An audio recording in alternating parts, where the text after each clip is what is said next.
and theology. Prophet Muhammad was born around the year 570. And then when he was 25, so about 595, he marries his first wife, Khadija. Now, together they have a daughter. She's Fatima. When she grows to womanhood, she then marries the cousin of Muhammad, and he's Ali. So Fatima and Ali together have two sons, Hassan and Hussein. So Hussein is the grandson of Muhammad and the younger of the two sons of Fatima and Ali. Now, what makes them important is that we have a story recounted in the Quran that one day Muhammad goes into a room on his own, lies on the floor and pulls a cover or a blanket over him, and then successively he calls in these four other people, Fatima, Ali, Hassan and Hussein, and the four of them go under the blanket with Muhammad. Now we're told they are purified by God, so they are rendered the purest of all creation. So this becomes the holy family of Islam. Now for the Shia, this is a very important moment, because it shows that God has chosen that leadership of the worldwide Muslim community should come from this family and from this family alone. So this becomes the holy family of which all leaders of the community must be born. So after Muhammad's death, according to the Shia, the first person who should succeed him is Ali. And then Ali infallibly says that he should be succeeded by Hassan, and Hassan by Hussein. So you get the picture. So for the Shia, he is the third successor of Muhammad, the third of the Imams, as they called them. The Imams are the worldwide leaders of the Muslim community. They are, as we would say, political leaders, religious or spiritual leaders, but also they are legal and military leaders. So they have all the reins of leadership in their hands. Now immediately after the death of Muhammad in 632, there was a dispute amongst the Muslim community, and it was precisely over the question, who should succeed Muhammad? The majority of the community decided not to go with this election of the family of Muhammad, the Ahl al-Bayt, we say. In other words, as far as the Shia are concerned, they were deliberately breaking the divine command that it should be Ali who should succeed. Now you can see we already have a tension that's growing here. This majority group who moved away, these are called the Sunni. The minority who stood firm beside Ali are called the Shia. And so right up to today, we are aware of two groups of Muslims, the Sunnis and the Shia. And now we know their historical background. So after the death of Imam Ali, he was succeeded by his son Hassan. Now, there was a tension within the Muslim community because people didn't want this setting up of a leadership within a family. And so they said, we'll have anything else apart from that. Now, what happened is that a particular family amongst the Sunnis took leadership. And everybody agrees that this family became corrupt leaders. Hussein didn't want to accept the leadership of this corrupt family. And so he tried to pull away, to withdraw from the conflict, to withdraw from living under their rule.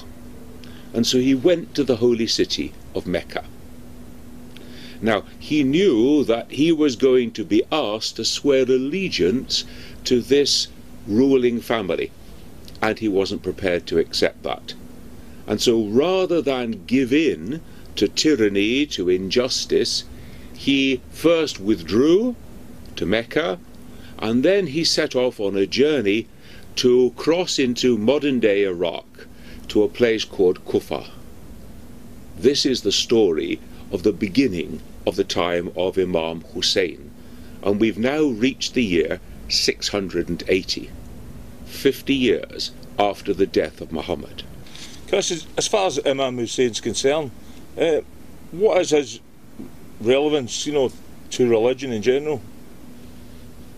We can say that all religion is about what do you hold to be most important? What are the ultimately important things in life? What's the ultimately important thing in your own life? So one of the things that Islam would say is that truth and justice are centrally important in the lives of human beings. Human beings have a particular tendency towards justice.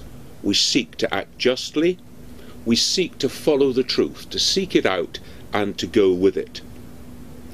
Now, how far are you prepared to go in searching for truth and justice? Hussein was prepared to go all the way. Hussein was prepared to go even to the point of death in a horrible way in order to defend the principles of truth and justice. So if somebody says to you, for the sake of a quiet life, for the sake of a lot of money, for the sake of a beautiful woman, are you prepared to give in to injustice in the world? Are you prepared to say what is untrue is really true? Now Hussein stands on the ground of justice and truth. So what happens is that in 680 he's travelling with a group of his companions. By tradition here we're talking about 72 men plus women and children, and they're travelling across the desert toward Iraq, toward Kufa. They are shadowed by the army of this ruling family that's taken over leadership within the community. This army is massive. Again, by tradition, we're saying something like 30,000 soldiers. And they shadow them day by day in their progression, until it comes to the place called Karbala. And in Karbala, they are surrounded. They can't go forward, they can't go back. Now, Karbala is a place without water. It's a place in the desert. It's the worst place you can imagine that you would want to be stranded. And now comes the question, do you give in to the forces of injustice, to the forces of falsehood, or are you prepared to stand your ground? And so what happens during these 10 days of the siege at Karbala is that Hussein and his family are tested. Day after day the testing goes on. They're denied water. People go and try and get water and are killed in the process. The children are obviously crying, no water, no food. So Hussein on one occasion goes out and says to the enemy, look, I know you don't like me, but surely you don't want to take it out on a small baby. Please give water to the children. I'll leave the baby here on the rock. You can give him water later. And the child is shot in Hussein's arms with a bow and arrow.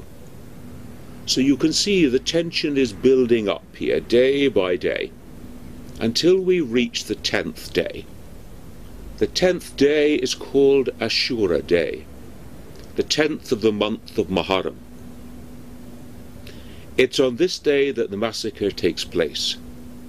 Now you can imagine 72 men against 30,000. There's no discussion here about what the outcome is going to be.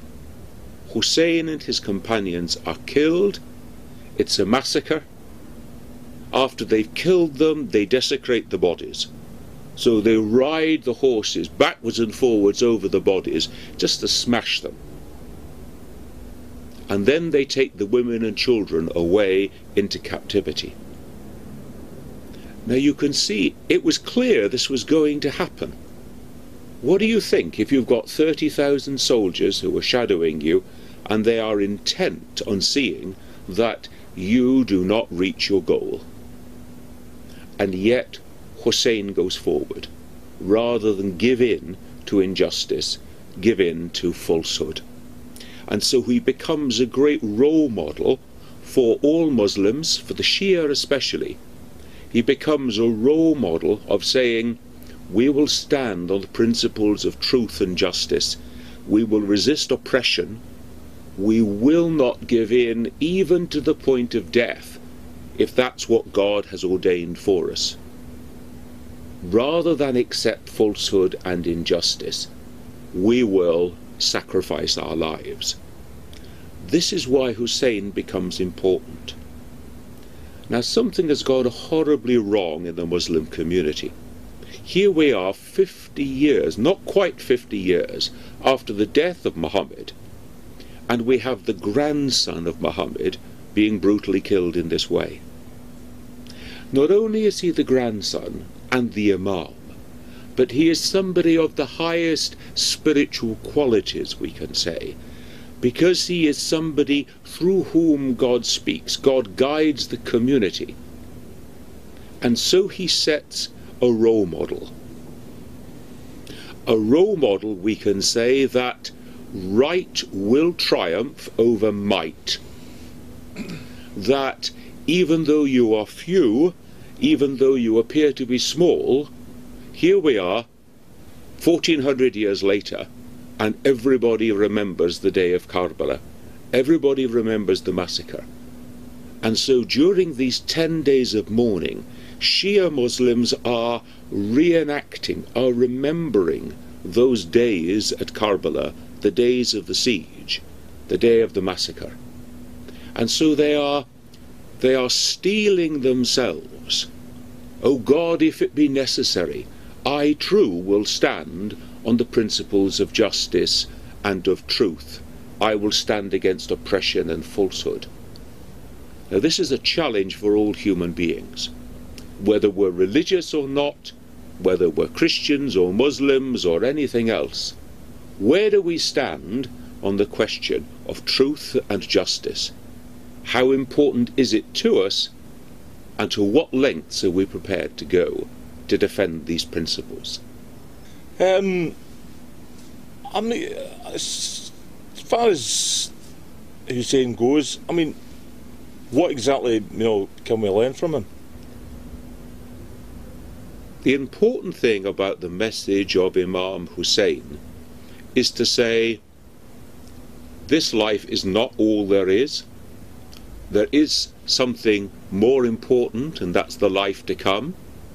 And even for the sake of our own lives, we are willing to sacrifice for the life to come. Secondly, it's a message to say the whole of life is a risk, from the moment you're born to the moment you die. And so the question is, what are those highest ethical principles, those highest spiritual values for which you are prepared to risk everything? Not just your life, but the life of your family too. So it's a challenge to us to reflect on our own value structure.